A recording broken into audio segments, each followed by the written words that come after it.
guys, I'm going to go visit Heather in a few minutes. It is 3:49 here. I made a French vanilla chocolate coffee thing that I'll take to her, and that I think the aroma is nice. She enjoys that for to go along with her supper. So I'll be leaving in a few minutes to go see her. But I asked ChatGPT, I asked artificial intelligence to give me some insight into what's going on in her mind. What is her thought process like? What's her world like?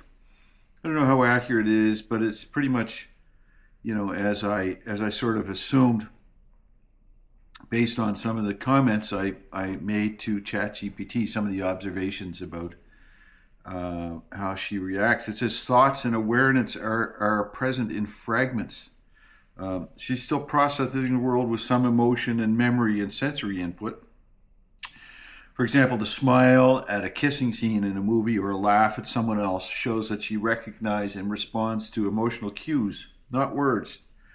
So she can feel, observe, and react to some degree to what she sees. And some joy and recognition and affection can still come through in facial expressions or small movements or sounds. And the reactions are like her mind communicates without words. It says, and I don't know how accurate this is, but it says her cognitive focus is narrowed and she has a lot of fatigue, sleepiness, difficulty swallowing, and her dependence on the wheelchair. So a lot of her energy, and that's what's going on in the brain. The brain is consuming energy for outputs. A lot of that energy goes towards basic bodily functions. And so her cognitive activity focuses on immediate sensory experiences, like music and touch. And think back to those videos where she's holding my hand and her thumb starts stroking my thumb. It all follows, it really does. She still has some social and relational awareness. And we see that when she's watching a movie with kissing. And I got a message from Carolyn this morning. They were watching a movie, and when the kissing scene came on, she said Heather's eyes darted sideways to look at Carolyn, as if to say, ooh, ooh, ooh, a little feeling like that. So that is a social and relational awareness. So she's still aware of people around her, and she can connect to some degree on that social, emotional level. And 2 days ago, I was sitting there in front of her, and her eyes were downcast, her head was down, and her eyes were down. And I said, Heather, look at me. And her eyes went up, and she looked straight at me when I said that. And I was like floored. I staggered. It really floored me to see that. So, there is some relational awareness on some level, social level. So ChatGPT goes on to say, Heather's inner world is likely still rich, but expressed through emotion, recognition, and presence rather than words. Her mind still reacts to the world, even if she can't speak or fully process language. And it says, here's a way we can imagine. I'm just picking out certain statements here. We can imagine her day. She wakes slowly. The room is dim. Her body feels heavy. She's aware of warmth, touch, and movement around her as somebody helps her sit up to adjust her blanket. Words don't make sense. Her mind is present but fragmented, floating in small sensations and fleeting memories. And, a familiar voice or a soft touch or a smile can register instantly and bring sparks of recognition or comfort. And, in the afternoon, she's watching a movie and her mind reacts with a little smile or a glance or a laugh. Not words, but this is her mind understanding and connecting emotionally. And even if she can't follow the story, she feels emotion. That's her connection to the world. And in the evening, the brain is working overtime and fatigue sets in. She sleeps harder, hard to swallow, and her mind drifts in half-formed memories, sensations, and feelings.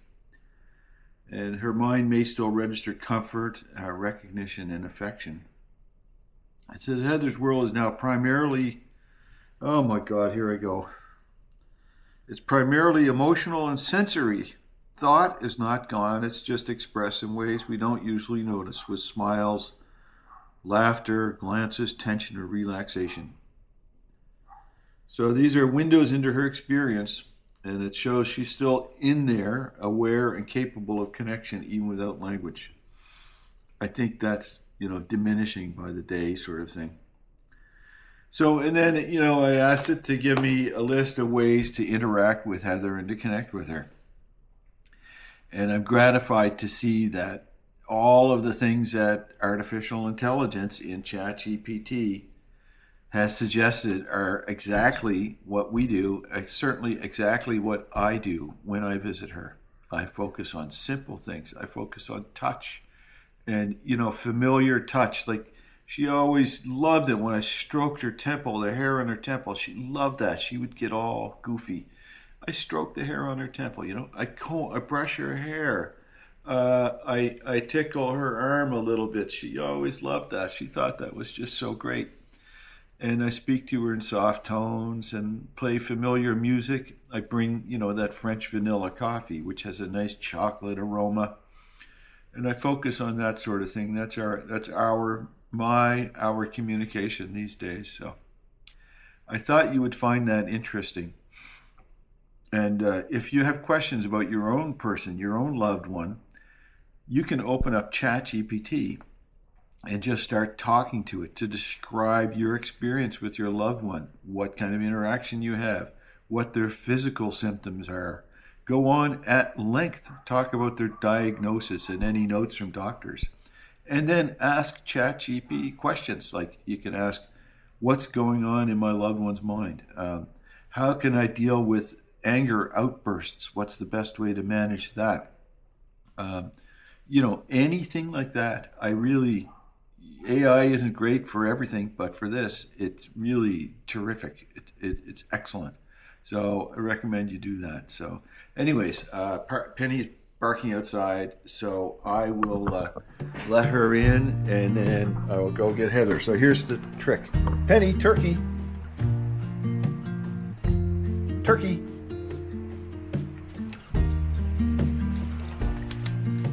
Gonna get the turkey treat? Works every time, I swear. There you go. There you go. So that's it. I'm off to see Heather.